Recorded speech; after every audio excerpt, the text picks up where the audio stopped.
Hello అండి, నా పేరు డాక్టర్ కారెడ్డి శ్రీధర్ రెడ్డి. నేను జనరల్ లాప్రోస్కోపిక్ అండ్ లేజర్ సర్జన్ని.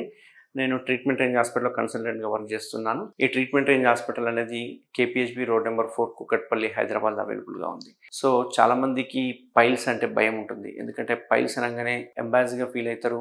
అంతేకాకుండా ఎవరికి చెప్పుకోవాలో తెలియదు. అండ్ దీనికి ఉన్న సర్జరీస్ ఆప్షన్స్ ఏవైతే ఉంటాయో అవి విన్న తర్వాత ఎవరు పైల్స్ ఆపరేషన్ చేయించుకోవడానికి ముందరికి రారు. ఎందుకంటే ఒకప్పుడు చూస్తే ఓపెన్ సర్జరీ ఉండేది. ఈ ఓపెన్ సర్జరీలో ఏంటంటే ఆ పైల్ మాస్ ఏదైతే ఉందో ఆ పైల్స్ని మనం కట్ చేసి తీసేసి కుట్లేసేవాళ్ళం. దీనివల్ల ఏంటంటే విపరీతమైన మంట, నొప్పి ఉండేది. వాళ్ళు నెక్స్ట్ డే మోషన్ వెళ్ళాలంటే భయపడేవాళ్ళు. అంతేకాకుండా ఓసారి 2-3 కంటే ఎక్కువ పైల్స్ కనుక తీసేస్తే ఫ్యూచర్లో ఒక 1 ఇయర్ కావచ్చు, 2 ఇయర్స్ తర్వాత యానల్ కెనాల్ దగ్గరికి అయిపోయి యానల్ స్టెనోసిస్ అనేది ఫామ్ అయ్యేది. దాంతో యానల్ కెనాల్ చిన్నగా అయిపోయి మళ్ళీ మోషన్కి డిఫికల్టీ ఉండేది. సో ఇవన్నీ తెలుసుకున్నాక ఎవరైనా కనుక ఈ పైల్స్ ఆపరేషన్ చేయించుకోవాలంటే ముందుకు వచ్చేవాళ్ళు కాదు. But over a period of years చూసుకుంటే కనుక ఇప్పుడు పైల్స్కి మన ట్రీట్మెంట్ రేంజ్ హాస్పిటల్లో వెరీ అడ్వాన్స్డ్ టెక్నాలజీ ఏదైతే ఉందో, మనం వాడే లేజర్ మిషన్ కావచ్చు, లేకుంటే మనం వాడే టెక్నిక్ కావచ్చు, మోస్ట్ అడ్వాన్స్డ్ టెక్నాలజీ. దీనిలో మనం ఏం చేస్తామంటే ఎటువంటి కోత కుట్లు లేకుండా పైల్స్ని ఏదైతే పైల్ మాస్ ఉందో దాన్ని కేవలం లేజర్తో కాల్చడం జరుగుతుంది అన్నట్టు. సో ఈ లేజర్తో కాల్చడం వల్ల ఎటువంటి కుట్లు లేవు, ఎటువంటి కోత లేదు, కాబట్టి కంప్లీట్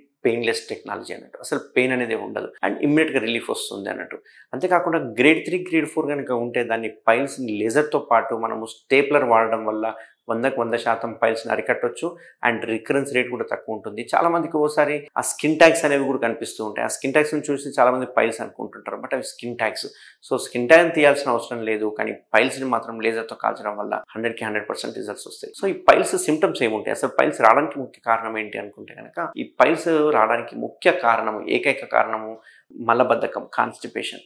చాలామంది కాన్స్టిపేషన్ అనగానే మోషన్ హార్డ్ పోతేనే కాన్స్టిపేషన్ అనుకుంటుంటారు. But number of times motion పోయినా కానీ ఇన్ఎవాక్యుయేట్ మోషన్ అన్నట్టు సరిగా ఇన్అడక్వేట్గా ఎవాక్యుయేట్ చేస్తే కనుక మోషన్ని, అది కూడా కాన్స్టిపేషన్ కిందనే మనం తీసుకోవాల్సి వస్తుంది. సో నెంబర్ ఆఫ్ టైమ్స్ పోవడం కావచ్చు, లేకుంటే కొంచెం ఎక్కువ సార్లు పోవడం కావచ్చు, ఇవన్నీ కాన్స్టిపేషన్కి వస్తుంది అన్నట్టు. సో చాలామంది ఏం చేస్తారంటే ముక్కి పోతూ ఉంటారు. చాలామంది వాష్రూమ్లలో 20 నిమిషాలు 30 నిమిషాలు పేపర్ చదువుకుంటూ, ఫోన్ చూసుకుంటూ మోషన్కి వెళ్తూ ఉంటారు. దీనివల్ల ఏమవుతుందంటే తెలియకుండానే ముక్కుతూ ఉంటారు. ఆ ముక్కడం, ఆ ప్రెషర్ వలన అక్కడ ఉండే రక్తనాళాలు ఏవైతే ఉంటాయో, ఎందుకంటే మనకు మోషన్ చుట్టూ రక్తనాళాలు ఉంటాయి, మీకు అందరికీ తెలుసు, చిన్న రక్తనాళాలు ఉంటాయి.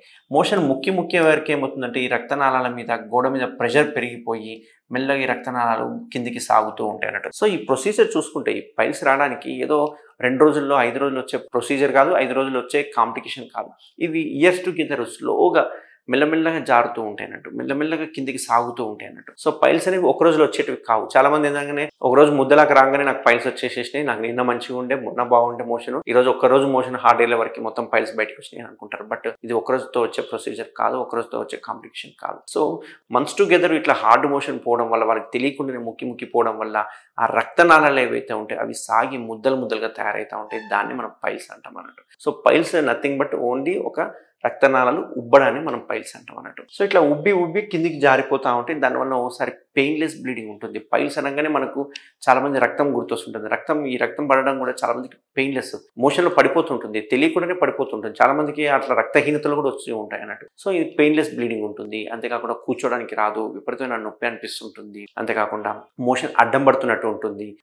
మోషన్కి వెళ్ళేటప్పుడు మోషన్ బయటికి రాకుండా ఏదో అడ్డం పడుతున్నట్టు ఉంటుంది. కొన్ని సందర్భాల్లో పేషెంట్ నాకు ఇచ్చే కంప్లైంట్స్ ఏంటి అంటే, బయటికి వచ్చిన పైల్స్ని మనం లోపల దొప్పుకోవాల్సి వస్తుంది. మోషన్ పోయిన తర్వాత లోపల దొప్పుకుంటే అవి లోపలికి వెళ్ళిపోతాయి. బట్ కొన్ని రోజుల తర్వాత అవి బయటనే ఉండిపోతాయి. దానికి గ్రేడ్ 4 పైల్స్ అంటాం. అంటే గ్రేడ్స్ ఉంటాయి, గ్రేడ్ 1, 2, 3, 4 అని చెప్పేసి ఉంటాయి. ఆ 3, 4కి మాత్రం ఖచ్చితంగా సర్జరీ చేసుకోవాల్సి వస్తుంది. 1 and 2కి మనం మెడికేషన్తో ట్రై చేస్తాము. బట్ సిమ్టమాటిక్గా కనుక వాళ్ళు రిలీఫ్ కాకపోయినా, సిమ్టమాటిక్గా వాళ్ళు కంప్లైంట్ చెప్తే కనుక 1 and 2కి కూడా మనం లేజర్తో సర్జరీ చేయడం జరుగుతుంది అన్నట్టు. సో ఇవి సిమ్టమ్స్. సో రావడానికి ముఖ్య కారణం మలబద్ధకం అన్నట్టు. సో ఇందులో కూడా 2 రకాల పైల్స్ ఉంటాయి, ఇంటర్నల్ అని, ఎక్స్టర్నల్ అని అంటుంటాం అన్నట్టు. ఇంటర్నల్ అంటే లోపల ఉంటాయి, ఎక్స్టర్నల్ అంటే బయట ఉంటాయి. ఆ ఇంటర్నల్ పైల్స్ కూడా మెల్లగా జారి కిందికి వస్తూ ఉంటాయి అన్నట్టు. ఒకసారి బ్లీడ్ అయితే అసలు పెయిన్ కూడా తెలియదు, అది పోతూనే ఉంటుంది, రక్తం పోతూనే ఉంటుంది అన్నట్టు. సో మనం దీనికి సర్జికల్ ఆప్షన్ చూసుకుంటే కనుక మనం చిన్న డిజిటల్ ఎగ్జామినేషన్, రెక్టల్ ఎగ్జామినేషన్ చేసేసుకొని, డిఆర్ఈ అంటాం కదా, ఒకసారి ప్రాక్టోస్కోపీ చేసుకొని, లేదంటే అవసరమైతే కొలనోస్కోపీ చేసుకొని మనకి ఇంటర్నల్ ఎక్స్టర్నల్ ఎక్కడైనా బ్లీడ్ అవుతుందా అని చూసుకొని, దానికి మనం స్టేప్లర్ ప్లస్ లేజర్ వాడడం వల్ల కంప్లీట్ పెయిన్లెస్ అనే ప్రొసీజర్ మనం అందించవచ్చు. ఎటువంటి పెయిన్ ఉండదు.